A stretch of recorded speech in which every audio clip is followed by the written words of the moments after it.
2 ദിനവൃത്താന്തം 35-ാം അധ്യായം 1 മുതലുള്ള വാക്യങ്ങൾ.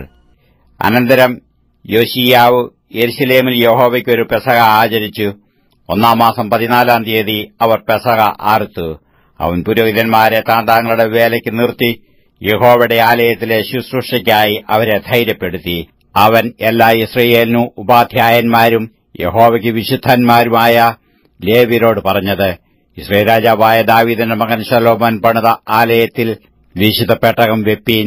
ഇനി അത് നിങ്ങളുടെ തോളുകൾക്ക് ഭാരമായിരിക്കരുത്.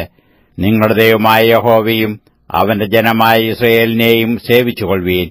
യിസ്രായേൽ രാജാവായ ദാവീദിന്റെയും അവന്റെ മകനായ ശലോമോന്റെയും എഴുത്തുകളിൽ കാണും പോലെ പിതൃഭവനമായും കൂറായി നിങ്ങളെ തന്നെ ക്രമപ്പെടുത്തുവീൻ. നിങ്ങളുടെ സഹോദരന്മാരായ ജനത്തിന്റെ പിതൃഭവന വിഭാഗമനുസരിച്ച് ഓരോന്നിന് ലേവ്യരുടെ ഓരോ പിതൃഭവന ഭാഗം വരുവാൻ തക്കവണ്ണം വിശുദ്ധ മന്ദിരത്തിങ്കിൽ നിന്നുകൊള്ളുവീൻ. ഇങ്ങനെ നിങ്ങൾ പെസഹാർത്ത് നിങ്ങളെ തന്നെ വിശുദ്ധീകരിക്കുകയും മോശെ മുഖാന്തരം ഉണ്ടായ യഹോവയുടെ അരുളപ്പാട് നിങ്ങളുടെ സഹോദരന്മാർ അനുസരിക്കേണ്ടതിന് അവരെ ഒരുക്കുകയും ചെയ്യുവീൻ.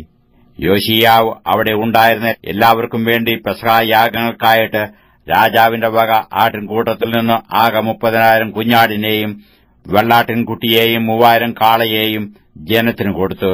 അവന്റെ പ്രഭുക്കന്മാരും ജനത്തിനും പുരോഹിതന്മാർക്കും ലേവ്യർക്കും ഔദാര്യത്തോടെ കൊടുത്തു. ദൈവാലയ പ്രമാണികളായ ഹിൽക്കിയാവും സഖര്യാവും യെഹിയേലും പുരോഹിതന്മാർക്ക് പെസഹാ യാഗങ്ങൾക്കായിട്ട് 2600 കുഞ്ഞാടിനെയും 300 കാളയെയും കൊടുത്തു.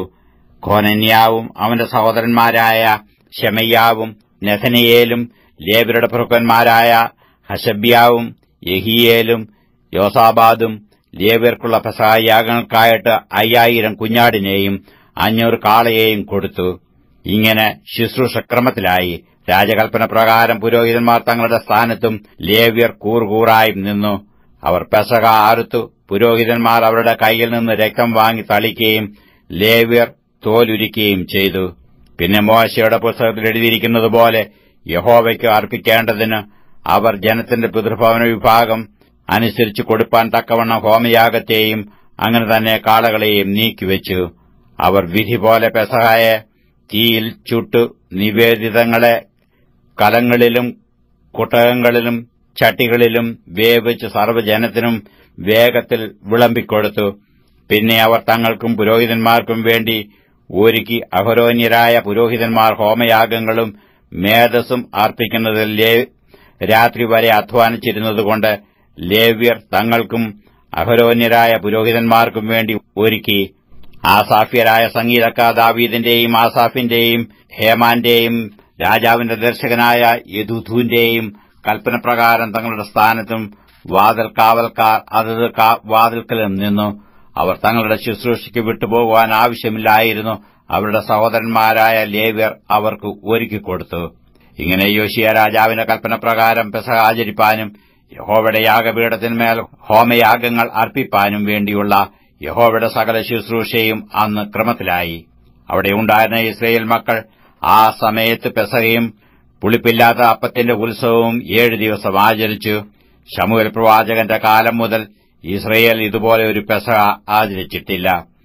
യോശീയാവും പുരോഹിതന്മാരും ലേവ്യരും അവിടെ ഉണ്ടായിരുന്ന എല്ലാ യഹൂദയും ഇസ്രായേലും യെരുശലേം നിവാസികളും ആചരിച്ച ഈ പെസഹ പോലെ ഇസ്രായേൽ രാജാക്കന്മാരാരും ആചരിച്ചിട്ടില്ല. യോശീയാവിന്റെ വാഴ്ചയുടെ 18-ാം ആണ്ടിൽ ഈ പെസഹ ആചരിച്ചു. യോശീയാവ് ദൈവാലയത്തെ യഥാസ്ഥാനത്താക്കുക മുതലായ ഈ കാര്യങ്ങളൊക്കെയും കഴിഞ്ഞ ശേഷം മിസ്രയീം രാജാവായ നെഖോ ഫ്രാത്തിന് സമീപത്തുള്ള കർക്കെമീഷ് ആക്രമിപ്പാൻ പോകുമ്പോൾ യോശീയാവ് അവന്റെ നേരെ പുറപ്പെട്ടു. എന്നാൽ അവൻ അവന്റെ അടുക്കൽ ദൂതന്മാരെ അയച്ചു, യഹൂദ രാജാവേ, എനിക്കും നിനക്കും തമ്മിൽ എന്ത്? ഞാൻ ഇന്ന് നിന്റെ നേരെയല്ല, എനിക്ക് യുദ്ധമുള്ള ഗ്രഹത്തിന്റെ നേരെയത്രേ പുറപ്പെട്ടിരിക്കുന്നത്. ദൈവം എന്നോട് ബന്ധപ്പെടുവാൻ കൽപ്പിച്ചിരിക്കുന്നു. എന്റെ പക്ഷത്തിലുള്ള ദൈവം നിന്നെ നശിപ്പിക്കാതെ ഇരിക്കേണ്ടതിന് അവനോട് ഇടപെടരുത് എന്ന് പറയിച്ചു. എങ്കിലും യോശീയാവ് വിട്ടുപിരിയാതെ അവനോട് യുദ്ധം ചെയ്യേണ്ടതിന് വേഷം മാറി. നെഖോ പറഞ്ഞ ദൈവവചനങ്ങളെ കേൾക്കാതെ അവൻ മെഗദോ താഴ്വരയിൽ യുദ്ധം ചെയ്യുവാൻ ചെന്നു. വില്ലാളികൾ യോശീയ രാജാവിനെ എയ്തു. രാജാവ് തന്റെ ഭൃത്യന്മാരോട് എന്നെ കൊണ്ടുപോകുവേൻ, ഞാൻ കഠിനമായി മുറിവേറ്റിരിക്കുന്നുവെന്ന് പറഞ്ഞു. അങ്ങനെ അവന്റെ ഭൃത്യന്മാർ അവനെ രഥത്തിൽ നിന്ന് ഇറക്കി അവന്റെ രണ്ടാം രഥത്തിലാക്കി യെരൂശലേമിൽ കൊണ്ടുവന്ന് അവൻ മരിച്ചു. അവന്റെ പിതാക്കന്മാരുടെ ഒരു കല്ലറയിൽ അവനെ അടക്കം ചെയ്തു. എല്ലാ യഹൂദയും യെരൂശലേമും യോശിയാവെക്കുറിച്ച് വിലപിച്ചു. യിരെമ്യാവും യോശിയാവെക്കുറിച്ച് വിലപിച്ചു. സകല സംഗീതക്കാരും സംഗീതക്കാരത്തികളും ഇന്നുവരെ അവരുടെ വിലാപങ്ങളിൽ യോശിയാവെക്കുറിച്ച് പ്രസ്താവിക്കുന്നു. ഇസ്രയേലിൽ അത് ഒരു ചട്ടമാക്കിയിരിക്കുന്നു. അവ വിലാപങ്ങളിൽ എഴുതിയിരിക്കുന്നുവല്ലോ. യോശിയാവിന്റെ മറ്റുള്ള വൃത്താന്തങ്ങളും യഹോവയുടെ ന്യായപ്രമാണത്തിൽ എഴുതിയിരിക്കുന്ന പ്രകാരമുള്ള അവന്റെ സൽപ്രവൃത്തികളും ആദ്യാവസാനം അവന്റെ ചരിത്രവും ഇസ്രയേലിലെയും യഹൂദയിലെയും രാജാക്കന്മാരുടെ പുസ്തകത്തിൽ എഴുതിയിരിക്കുന്നുവല്ലോ.